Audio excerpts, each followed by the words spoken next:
যদি বিএনপি ক্ষমতায় আসে, যদি আসে, আমি মনে করি যে এই পার্টির চেহারা এরকম থাকবে না। এটা আমার ধারণা। কেমন হবে চেহারা? আমরা যে ট্র্যাডিশনাল বিএনপিকে দেখেছি সেই ট্র্যাডিশনাল বিএনপি থাকবে না। আমি আপনাকে একটা ছোট্ট কথা বলি, এটা বিশ্লেষণ আমি করবো না।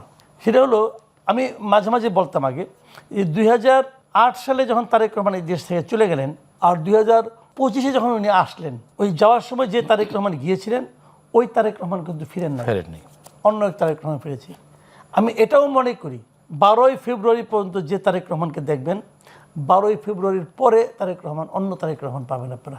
প্রাইম মিনিস্টার তারেক রহমান পাবো, অন্যরকম হবে। এখন উনি অনেক কিছু করছেন না, অনেক কিছু করতে চাচ্ছেন কিন্তু করছেন না, হয়তো ইলেকশনটার কারণে। ইলেকশনের পরে দেখেন একটা জিনিস হতে জানেন কি, আমি বলি আপনাকে, যদি নিয়তটা ঠিক থাকে না, অনেক কিছু ঠিক হয়ে যায়। অনেকেই চেষ্টা করবে, নানাভাবে চেষ্টা করবে প্রভাব বিস্তার করার জন্য, নানাভাবে যারা গুপ্ত আছেন তারা তখন হয়তো বেরিয়ে আসবেন, চেষ্টা করবেন তাকে ডিফেম করার জন্য। অনেক কিছু থাকে সমাজে। কিন্তু যদি লোকটা যদি ঠিক থাকে, সে যদি ভাবে আমার কিছু চাওয়া পাওয়ার নাই, আমি এগুলি করতে দেব না, যদি উনি সিদ্ধান্ত নেন, ভালো লোক ওনার কাছে কিন্তু এসে জুটে যাবে। এখন যারা আছেন তাদের কি ভালো মনে হচ্ছে না? সবাইকে ভালো মনে হচ্ছে না। মানে জুটতে হবে কেন? এরাও তো ভালো। তাহলে আপনি আশা করে থাকেন, আমি আশা করি না এদেরকে নিয়ে। আচ্ছা, আমি তাদেরকে চিনি। আচ্ছা, যে লোকগুলোকে আমি চিনি, আমি বলো যে কে, আমি তো নাম বলবো না। নাম বলে আপনি আমাদের বলে, আমি তো এটা প্রমাণ করতে পারবো না। আমি তো কিছু লোককে চিনি। এদের নিয়ে আপনার কনফিউশন আছে? আমার কনফিউশন আছে।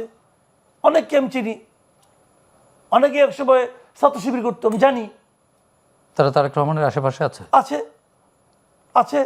কিন্তু একজন নাগরিক হিসেবে আপনার তো দায়িত্ব, একজনের যদি ভালো চান এগুলো ডিসক্লোজ করা দায়িত্ব না? আমি কি সেই দায়িত্ব পালনের পর্যায়ে আছি?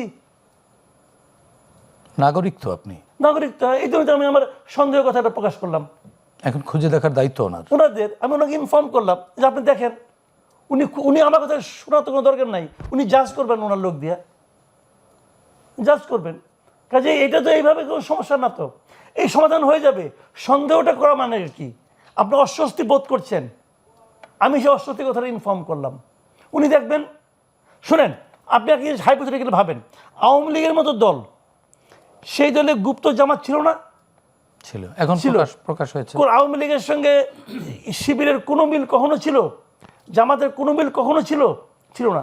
তারপরে যখন ছিল, যদি আওয়ামী লীগে থাকতে পারে তো বিএনপিতে থাকতে পারবে না কেন? তার মানে আপনি কি বিএনপিতেও গুপ্ত রাজনীতি? অবশ্যই আছে, অবশ্যই আছে।